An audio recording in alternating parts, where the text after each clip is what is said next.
دو چیزیں ہو گئی، ایک تو ہو گیا کہ بھائی اس کو زنا سے بچانا ہے، دوسرا یہ کہ یعنی کہ اس تو جسمانی ضرورت، ایک اس کی نفسیاتی ضرورت. ابھی نفسیاتی ضرورت پر ایک بات مجھے یاد ہے کہ قومی ضرورت، ایک ملی ضرورت بھی تو شادی ہے.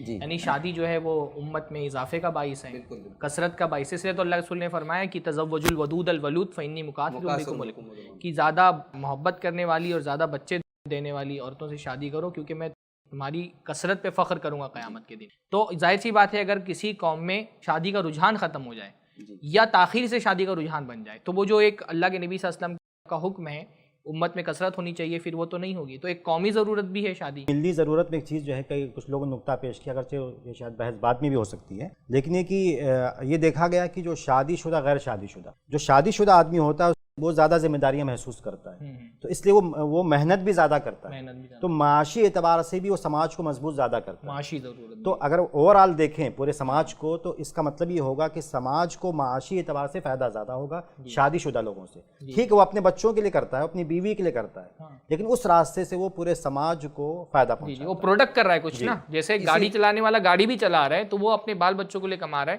لیکن ایک سروس بھی تو معاشرے کو فراہم کر رہا ہے. ایک نائی ہے وہ بال ہی بنا رہا ہے تو ٹھیک ہے وہ اپنے بال بچوں کے لیے بنا رہا ہے، پر ایک سروس بھی تو فراہم کر رہا ہے وہ. تو ہر جو ہے کام کرنے والا اصل میں معاشرے کو کچھ نہ کچھ دے رہا ہوتا ہے، گرچہ اس کے بدلے میں وہ مال اس سے حاصل کرتا ہے. تعلق سے جو مشہور حدیث تو ہے یہ یعنی ایک تو تیسری چوتھی چیز یہ ہو گئی معاشی ضرورت، یعنی ایک ذمہ داری کا احساس پیدا ہوتا ہے نا. اور پھر وہ جگہ گھر والوں کی ذمہ داری کا احساس پیدا ہوگا تو پھر وہ ذمہ داری قومی ذمہ داری، دینی ذمہ داری. شیخ ذمہ داری کے احساس کی آپ نے بات کہی، میں نے تو یہ تک مشاہدہ کیا ہے کہ لوگ کار چلاتے ہیں، گاڑی چلاتے ہیں تو شادی کے پہلے کی ان کی اسپیڈ اور چلانے کا انداز اور ہوتا ہے اور شادی کے بعد اور ہوتا ہے. بالکل اس پہ بھی فرق پڑ جاتا ہے. یہ جو روڈ ریج کے معاملات ہوتے ہیں نا اس میں دیکھیں گے کہ وہ کنوارے زیادہ رہتے ہیں، ایکسیڈنٹ وغیرہ زیادہ کنواروں کے ہوتے ہیں. بلکہ میرے خیال سے پرسنٹیج ہے، آپ اس کو اگر تحقیق کریں گے نا تو پرسنٹیج میں یہ بات نکلے گی کہ اکثر جو تناسب ہے روڈ کے حادثات میں وفات کا اس میں کنوارے زیادہ ہیں. کنوارے آدمی کو اپنی زندگی کی فکر نہیں ہوتی ہے بہت زیادہ، لیکن پھر تو بھی کہتا بھائی میں بال بچوں والا وہاں سنبھال کر کے چلاؤں.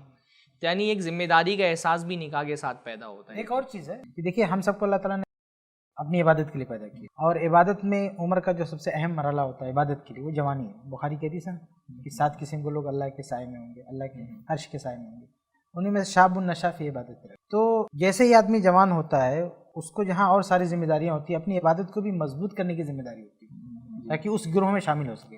اور اس میں عورت اس کے لیے، بیوی اس کے لیے بہت زیادہ معاون ہوتی ہے ہر اعتبار سے. ایک تو جیسا شیخ نے کہا پرسکون ہو جاتا ہے تو اس کا اثر عبادت پہ بھی پڑتا ہے. اس کے علاوہ دیکھیے کتنی ساری حدیثیں ہیں کہ میاں بیوی ایک دوسرے کا تعاون کرے عبادت میں، وہ سو جائے تو وہ جگہ ہے، وہ سو جائے تو وہ جگہ ہے.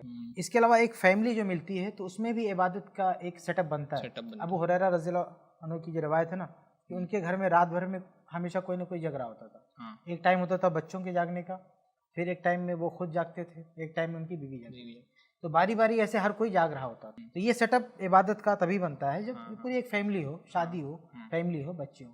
تو عبادت جو ہماری ضرورت ہے اصل تخلیق کی، تو اس میں بھی بیوی کا ایک کردار. کل ملا کے 5 چیزیں ہو گئی ہماری. جسمانی تقاضے ہوتے ہیں، نفسیاتی تقاضے ہوتے ہیں، معاشی تقاضے ہوتے ہیں، قومی تقاضے ہوتے ہیں، اور آپ جو بتا رہے ہیں وہ دینی تقاضا کہ دینی تقاضے بھی ہوتے ہیں. دینی تقاضے پر ایک بات میں یہ کہنا چاہوں گا کہ نکاح جو ہے وہ ہمارے ایمان کے تقاضے میں بھی شامل ہے. یعنی ایمان مکمل نہیں ہو سکتا، تقوی مکمل نہیں ہو سکتا. اللہ کے رسول کی تو حدیث ہی ہے اذا تزوج العبد فقد استکمل نصف الدین، جب بندہ نکاح کرتا ہے تو اس کا نصف دین مکمل ہو جاتا ہے. آپ نے جو ایک بات کہی تھی نا شیخ عبدالشکور صاحب، آپ نے جو ایک بات کہی نا معاشی جو تقاضے ہوتے ہیں، اور اس کے ساتھ ایک جو یہ بات ہے نا نوجوانوں کا جو ابالی پن ہوتا ہے، اس میں مجھے ایک چیز یہ سمجھ میں آ رہی ہے نا کہ ایک جو تخلیقی صلاحیت درکار ہوتی ہے انسان کے اندر، وہ تخلیقی صلاحیت بہت ساری چیزوں سے فراغت کے بعد آتی ہے.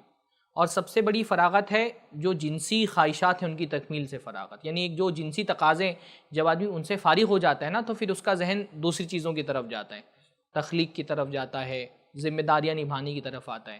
کنوارا آدمی نا خاص طور پہ اگر اس کے تقاضے زیادہ ہیں تو وہ اتنا ڈیسپریٹ ہوتا ہے اور اتنا وہ اپنے جنسی تقاضوں کے پورا کرنے میں ہی، یا تو ان کو دبانے میں اگر وہ متقی ہے تو، اور اگر متقی نہیں ہے تو ان کو پورا کرنے کے جو حرام ذرائع ہیں، کنوارا آدمی کی میں بات کر رہا ہوں، کنوارے 2 ہی حالت میں ہو سکتے ہیں، یا تو اس تقاضوں کو دبا رہے ہیں یا تو اس کو پورا کرنے کے حرام ذرائع تلاش کر رہے ہیں. تو ان دونوں صورتوں میں نا وہ جو ہے اتنا زیادہ جنسیات میں اتنا ڈپریشن اور اتنا ڈیسپریٹ ہوتا ہے کہ پھر وہ جو اس کی صلاحیتیں جو مثبت چیزوں میں خرچ ہو سکتی تھی وہاں جا ہی نہیں رہی ہیں. اسی پہ لگا ہوا ہے بیچارہ وہ، یعنی اس کے ذہن میں مسلسل جو ہے شہوت ہی اس کی سوار ہے، تو شہوت اگر اس کے دماغ کو ایسا جکڑ کر کے رکھتی کہ وہ دماغ کسی مثبت سرگرمی میں صرف ہی نہیں ہو رہا ہے. یہ الگ بات ہے، بہت سارے شادی شدہ لوگوں کے ساتھ بھی یہ ہوتا ہوگا، اس پہ تو ہم لوگوں نے دوسری شادی والے موضوع پر گفتگو کی ہے. لیکن کم از کم یہ تو ہوتا ہے نا کہ ایک شادی ہو گئی تو آدمی کا ذہن اس کو اپنی تکمیل کے لیے ایک جگہ مل جاتی ہے، تو پھر وہ ان چیزوں سے آزاد ہو کر کے بہت ساری مثبت چیزوں میں اپنے دماغ کو لگا سکتا ہے. اور اگر اسی میں لگا ہوا ہے، وہ صبح شام شادی کا ہی سوچ رہا ہے، صبح شام بدکاری کا ہی سوچ رہا ہے، اس کے شہوت نے ایسی زنجیریں ڈالی ہوئی اس کے دماغ میں کہ پھر اس کے آگے کچھ اس کی سوچ ہی نہیں آ رہی ہے. تو جو تخلیقی تقاضے بھی ہیں معاشرے میں، مثبت سرگرمیاں نوجوان اس وقت انجام دیں گے جب وہ اس سے بے فکر ہو جائیں گے. گویا ہم یہ کہہ سکتے ہیں جی، بلکہ سماج اس کو دیکھتا بھی ہے. جی جی، کہ اگر کسی نوکری کے لیے یا کسی کام کے لیے اگر کوئی آدمی امیدوار آتا ہے تو بعض دفعہ آدمی یہ بھی دیکھتا ہے کہ یہ شادی شدہ ہے یا غیر شادی شدہ ہے. بہت سارے کام ایسے ہوتے، ٹھیک ہو ایسا ہو سکتا ہے کہ غیر شادی شدہ سے لیے جائے، لیکن بہت سارے کام ایسے ہوتے ہیں جس میں آدمی دیکھتا ہے کہ شادی شدہ ہے تو زیادہ ٹھیک ہے، مناسب ہمارے لیے، کیونکہ زیادہ وہ دلجوئی سے یکسوئی سے کام کرے گا، محنت سے کام کرے گا، ذمہ داری کا احساس کرے گا. یہ تمام باتیں عام طور پر جیسا آپ نے کہا کہ نوجوان میں تھوڑا سا لاؤبالی پن ہوتا ہے کنواروں میں، تو وہ بات جو ہے شادی شدہ میں نہیں ہوتی. اس لیے جیسے آپ مان سماج بھی اس کو تھوڑا ترجیح دے گا. خطیب کا ہی معاملہ لیں، خطیب اگر کنوارا ہے تو وہ کیا تربیت کرے گا اپنے، مطلب اپنے سامعین کی کیا تربیت کرے گا؟ ٹھیک ہے تقریریں یاد کر کے سنا دے گا، پر وہ تو ابھی ان مسائل سے گزرا ہی نہیں جو اس کے سامعین بیشتر تعداد میں جن مسائل سے گزر رہے ہیں، تو وہ کیسے ان کی تربیت کرے گا؟ اس لیے عام طور پہ امامت کے لیے بہت ساری جگہوں پر جو ویکنسیز نکلتی ہیں تو اس میں لکھا ہوتا ہے کہ شادی شدہ آدمی. اگرچہ ہمارے یہاں اماموں کو جو ہے وہ کنواروں کی طرح رکھا جاتا ہے، انتظام تو بیوی کا کیا نہیں جاتا، لیکن شرطیں تو لگائی جاتی ہیں کہ شادی شدہ ہو امام. وقت ہمارا ختم ہو چکا ہے، موضوع بہت ہے، انشاءاللہ اس پہ ہم گفتگو کریں گے.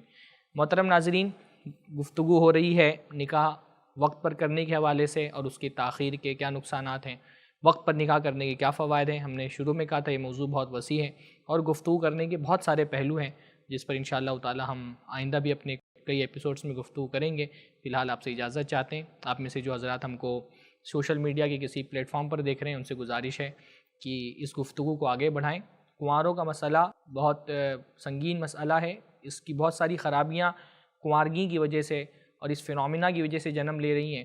جہاں ہم یہ سوچتے ہیں کہ نکاح تاخیر سے ہو، کریئر بنا لیں اس کے بعد نکاح کریں، تعلیم مکمل کر لیں اس کے بعد نکاح کریں، اس سے بہت سارے معاشرے میں مسائل جنم لے رہے ہیں. ان مسائل کا مقابلہ کرنے کے لیے اس موضوع پر پروگرام کیا جا رہا ہے. تو آپ اگر ہم کو سن رہے ہیں تو اس پیغام کو آگے بڑھائیے، ہمارے چینل کو سبسکرائب کریں، ہمارے ویڈیوز کو لائک کریں تاکہ یہ پیغام زیادہ بڑے پیمانے پر نشر ہو سکے، اور اپنے کنوارے دوستوں کو اس پروگرام کا لنک بھیجیں تاکہ وہ خود بھی اپنے مسئلے کو سمجھ سکیں اور وہ اپنے مسئلے کو اپنے متعلقین کے سامنے رکھنے کے انداز کو بھی سمجھ سکیں.